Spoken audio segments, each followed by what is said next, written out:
आपल्या ज्या महाराष्ट्राच्या विधिमंडळाची आणि विधानसभेची जी उच्च परंपरा आहे त्या उच्च परंपरेला आपण जाणीवपूर्वक धक्का दिलेला नाही, तर कालची परिस्थिती उद्भवल्यानंतर सुद्धा हा निर्णय करणं अपेक्षित होतं का?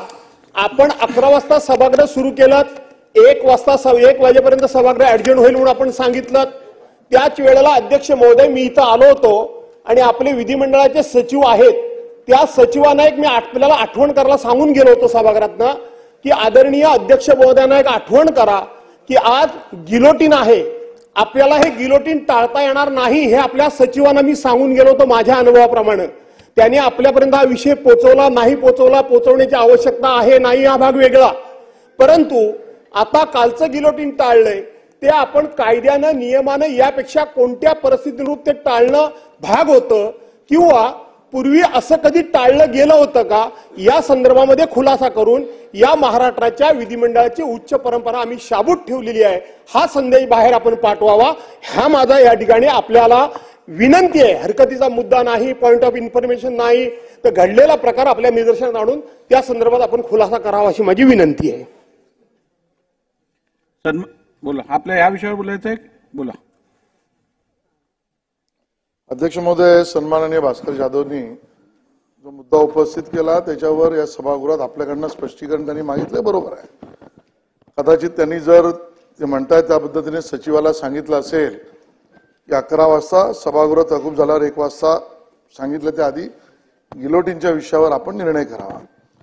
माझी माहिती अशी आहे भास्कर जाधव साहेब, मी काही उत्तर देत नाही पण माझी माहिती आहे ती सभागृहाला अवगत करतोय की त्यानंतर 1 वाजच्या दरम्यान आधी आम्ही तुम्हाला भेटलो, मी सुद्धा होतो, काही सन्माननीय सदस्य सुद्धा आपल्या दालनात होते आणि त्यावेळेला हे रिपोर्ट ज्या वेळेला यायला लागले की आपले सदस्य अडकले आहेत, पाऊस वाढलाय, पावसामुळे ट्रेन्स बंद झाले आहेत वगैरे वगैरे, आपला स्टाफ पोहोचत नाहीये आणि 4.4 ची ज्या वेळेला आपली हायटाईड या विषयाचा जो विषय समोर आला त्यावेळेला मला असं आठवतंय आपल्या दालनामध्ये असलेल्या अधिकाऱ्यांनी सांगितलं की माननीय सरकारच्या माध्यमातून मुख्यमंत्री किंवा संबंधित अधिकारी किंवा संबंधित मंत्री आज सुट्टी जाहीर करणार आहेत.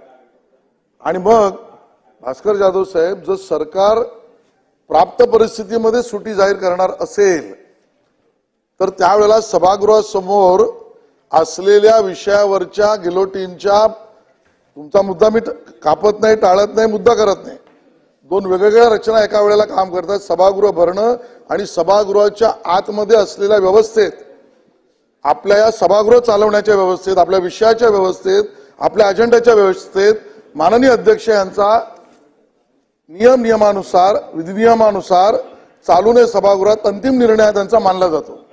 पण राज्य म्हणून ज्यावेळेला निर्णय अशा प्राप्त परिस्थितीत, तो डिझास्टर असेल, एक वेगळी परिस्थिती असेल, आपत्कालीन परिस्थिती असेल, प्रस्तावित आपत्कालीन परिस्थिती असेल, तर त्यामध्ये जर सरकार म्हणून त्याच्या सुट्टीचा निर्णय घेणार असेल तर सरकारचा तो निर्णय राज्याच्या सुट्टीच्या बद्दलचा हा आपल्या गिलोटीनच्या किंवा सभागृहाच्या वर्किंगच्या कॉन्ट्ररी आहे, संबंधित आहे, पूरक आहे आणि त्या विषयातला सरकारची भूमिका आणि आपल्या सभागृहाची भूमिका याबद्दलचं अधिकचं मार्गदर्शन आपण करावं अशी माझी विनंती आहे. ठीक आहे. माननीय अध्यक्ष महोदय, माझे मित्र आशिषजी शेलार यांनी आपल्या चेंबरमध्ये काय चर्चा झाली याचा इथं उल्लेख केला. अध्यक्ष महोदय ते अनऑफिशियल आहेत, आपणच बोलताय आणि त्या तिथे चर्चा काय झाली हे आम्हाला माहित असण्याचं काही कारण नाही, कारण आम्ही त्या चर्चेमध्ये नव्हतो आशिषजी. परंतु सभागृहाची प्रथा म्हणून अध्यक्ष महोदय आपण सभागृहामध्ये यायला पाहिजे होतं आणि सभागृहामध्ये जे काही सदस्य असतील त्यांचा सेन्स घ्यायला पाहिजे होता. आपण सभागृहाचा कौल घ्यायला पाहिजे होता, सभागृहाची मान्यता घ्यायला होती. ही सभागृहाची परंपरा आहे. सभागृह हे सर्वोच्च आहे. सरकारनं बाहेर काय निर्णय घेतला आशिषजी ह्याची तुम्हाला पण काही देणं घेणं नाही, मला पण काही देणं घेणं नाही आणि म्हणून आपण याचा खुलासा करावा. मी काय आपल्यावर आरोप केलेला नाही. बाहेरची जी काही चर्चा होते ती विधिमंडळाच्या परंपरेला धक्का लागू नये म्हणून मी आपल्याला या ठिकाणी सांगितलं आणि म्हणून सरकारनं काय निर्णय घेतला यापेक्षा सभागृहाचा कौल घेणं महत्वाचं होतं हेच मी आपल्या लक्षात आणून देतो. सन्मान